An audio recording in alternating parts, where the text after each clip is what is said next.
আপনাদের সকলকে আবারও আমন্ত্রণ ক্রিমিনাল জাস্টিস প্রোগ্রাম দেখবার জন্য। আমি solicitor Shafiul Azam, principal of Azam co solicitors, এবং আমার সাথে আছেন আমার colleague barrister Tara McCarthy.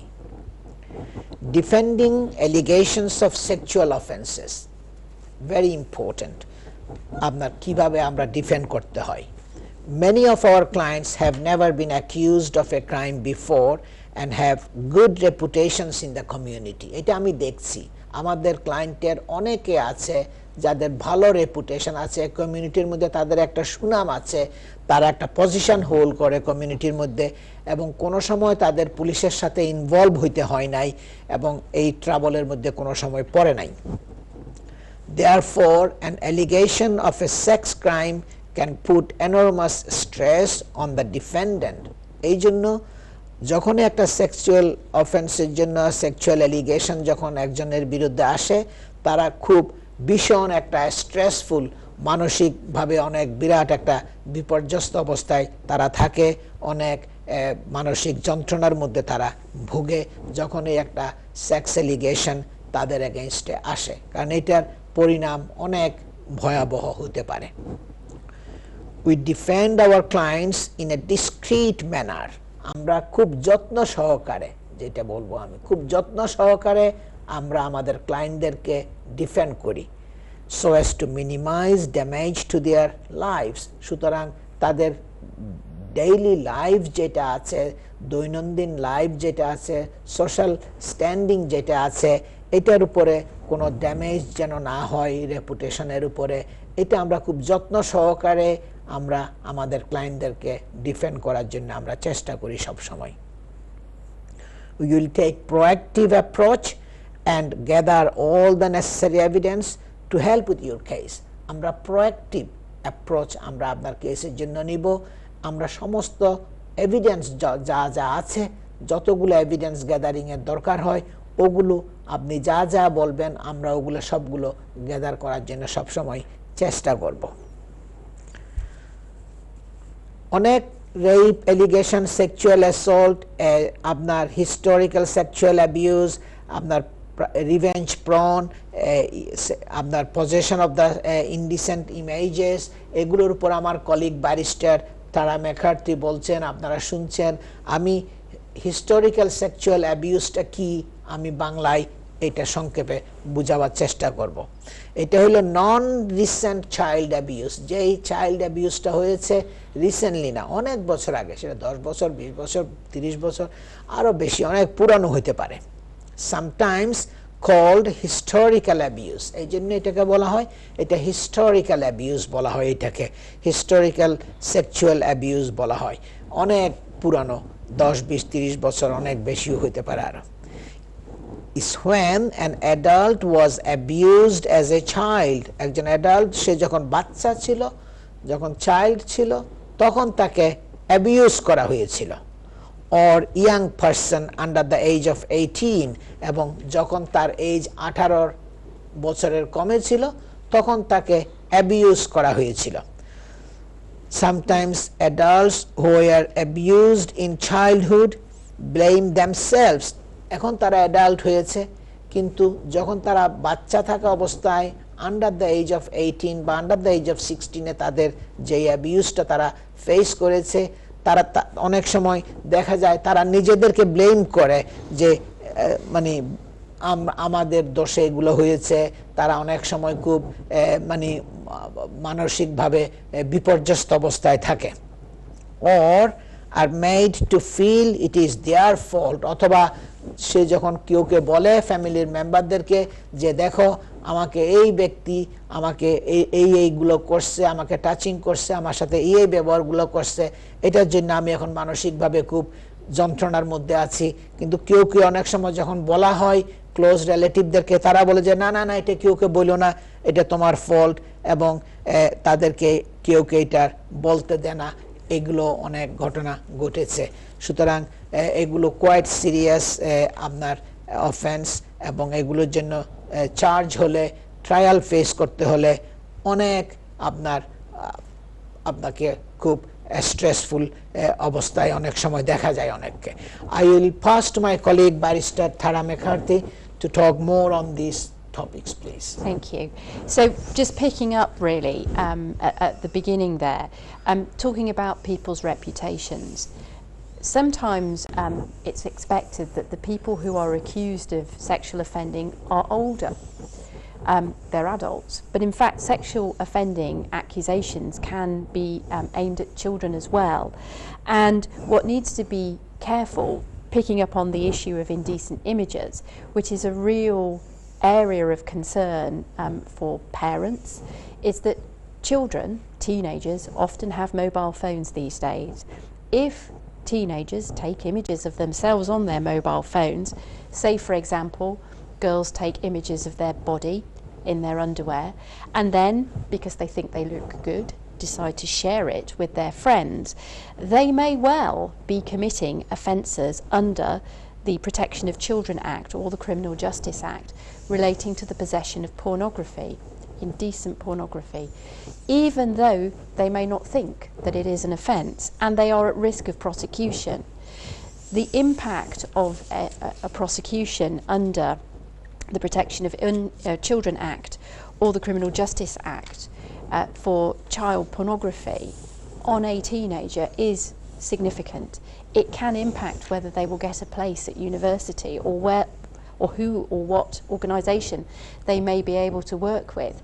And so it really is important that an understanding of this area of law is explained to adults and children alike, and also that if you are arrested or your teenage child is arrested because images are found on their friends' phones, that you have representation, because these are complicated areas.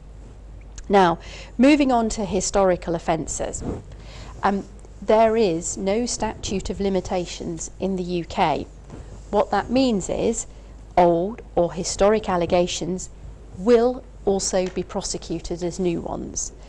Before the Sexual Offences Act of 2003 came into force, there were two main acts of Parliament which dealt with sexual offending: the Sexual Offences Act of 1956 and Indecency with Children Act of 1960. Offences in many respects were much more simple under those acts. The offences were rape, indecent assault on a woman, indecent assault on a man. Now, if you look at the Act itself, the 1956 Act, you will see other offences mentioned in there, but due to changes in the law over the years, rape includes, certainly now, offences involving a woman being raped, or indeed a man being raped. The offence of burglary no longer is prosecuted, even if it is a historic one. Now, in terms of rape, it is a man who is prosecuted, and as with the 2003 Act, a woman could only be convicted if she assisted. Under the 1956 Act, that would be as an aider or abettor. In terms of indecent assault, that was a very broad term. Section 14 relates to offences on women. Section 15 relates to offences on men. It's broad. It covers a whole range of activity that the new Act breaks down and specifically criminalises. Under the 1956 Act, it was all under either indecent assault of a man or indecent assault of a woman. And there are offences that, if they occur before the 1st of May 2004, would receive a lot shorter penalty than they would do now under the 2003 Act. Something like assault by penetration or oral penetration would have been considered indecent assault, and therefore is limited in terms of sentence, whereas now could be considered as rape. And it's really important to understand that, because when it comes to sentencing offences under the 1956 Act, it is very complicated. It depends when the offence occurred, whether the complainant, the victim, is a man or a woman, because we didn't regard offences against women as serious as offences against men.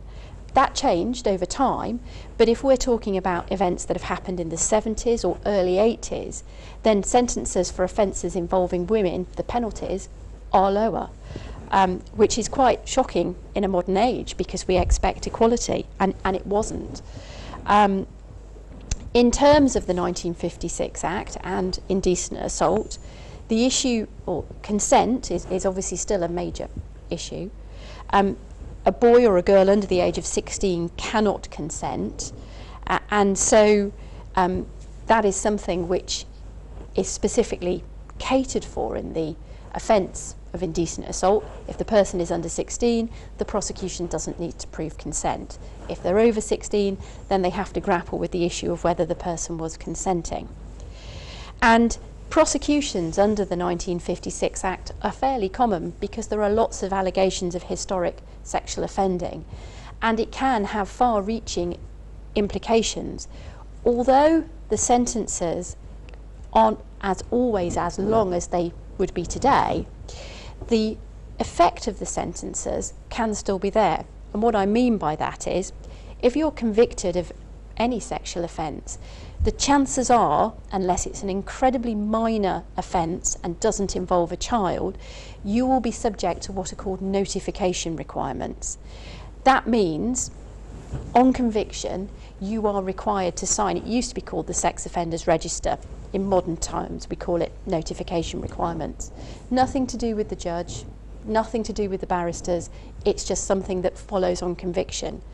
In addition to that, there are other orders that could be imposed upon you in terms of your restrictions on what you can do if you're convicted of a sexual offence, whether it's under the 1956 Act or the 2003 Act.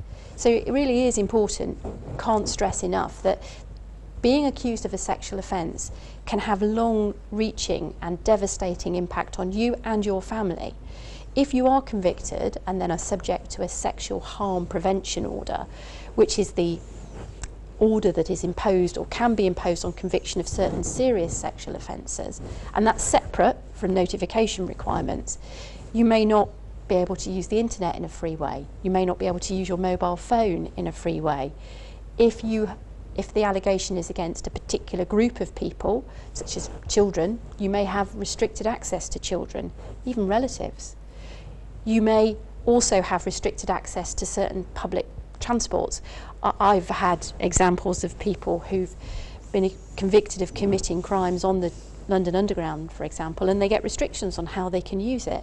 So this is really why it's important that you do take advice, because if you are arrested, if you are then prosecuted and then convicted, can be life-changing, really. And it can go on for a long period of time. For example, in terms of notification requirements, if you receive a sentence of imprisonment which is greater than 30 months, you are potentially subject to notification period for the rest of your life. And if you breach the terms of the notification period, you could further be prosecuted.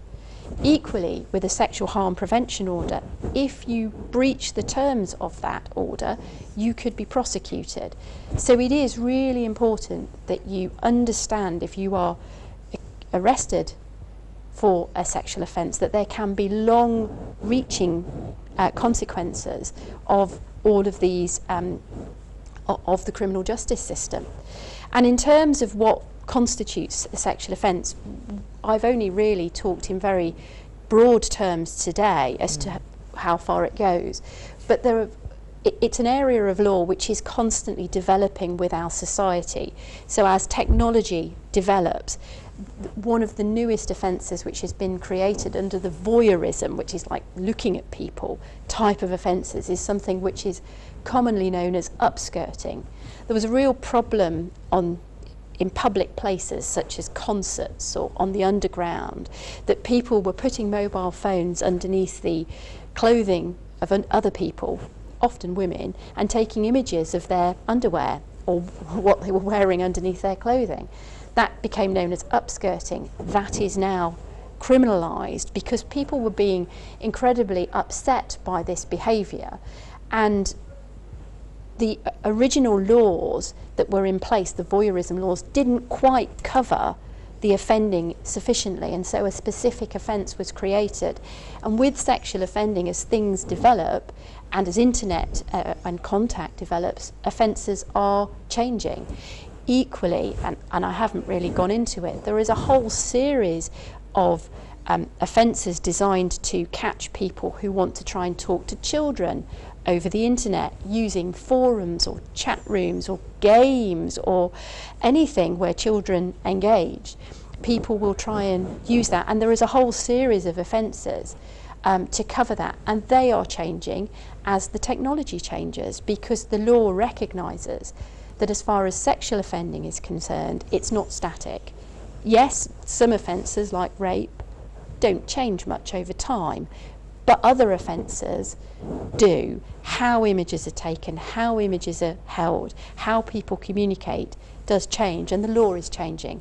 And again, it's why it's really important, and I know we've said this a lot, but it is really important that if anyone makes an allegation against you, that you take proper legal advice, because quite frankly, it's a complicated area, and those of us who practice this area of criminal law are continually updating our knowledge and understanding of what areas of law and how the law's framed and what you can and can't do, either through training or through court experience itself. And it really is important to try and ensure that you are protected and that you put yourself into the best position that you can be when any allegation is made against you. So it's important to seek proper representation. Wouldn't you agree? Yeah, thank you. So very important, barrister Tara McCarthy আপনাদের বলছেন বিভিন্ন ধরনের অপরাধ, এগুলো sex এলিগেশনের উপরে অনেকে আমার কাছে আসে কি আজম সাহেব আমাকে তো সেক্সুয়াল অ্যাসল্টের জন্য চার্জ করছে, ইন্টারভিউ করছে, কিন্তু এখন আমার মোবাইল ফোন তো রেখে দিছে, এবং মোবাইল ফোনের মধ্যে তো তারা বিভিন্ন ইনডিসেন্ট ইমেজেস, চাইল্ড পর্নোগ্রাফি এগুলো পাবে, এখন কি করব? সুতরাং ভেরি ভেরি সিরিয়াস, এগুলো ভেরি স্পেশালাইজড। আপনার what to do if accused of a sexual offense. আমার লাস্ট বক্তব্য যেটা হবে, the importance of seeking help from a specialist criminal defense solicitor who specializes in sexual offense cases cannot be stressed enough. That means যদি আপনাকে sex অফেন্সের জন্য allegation আনা হয় এবং চার্জ করা হয়, it is very important that you seek immediate advice from a specialist criminal defense solicitor. খুবই important. আজ আমাদের সময় প্রায় শেষ হয়ে গেছে। আজকের প্রোগ্রামটি আবার পুনঃপ্রচার করা হবে নেক্সট টিউসডে, আগামী মঙ্গলবার দিন দুপুর 12:30 থেকে 2টা। তাছাড়া এনটিভি ইউরোপের ফেসবুক এবং ইউটিউবে লগ ইন করলেও আপনারা আজকের প্রোগ্রামটি দেখতে পারবেন। সবাই ভালো থাকুন, সুস্থ থাকুন, এবং সকলের প্রতি আমার শুভকামনা থাকলো। আসসালামু আলাইকুম।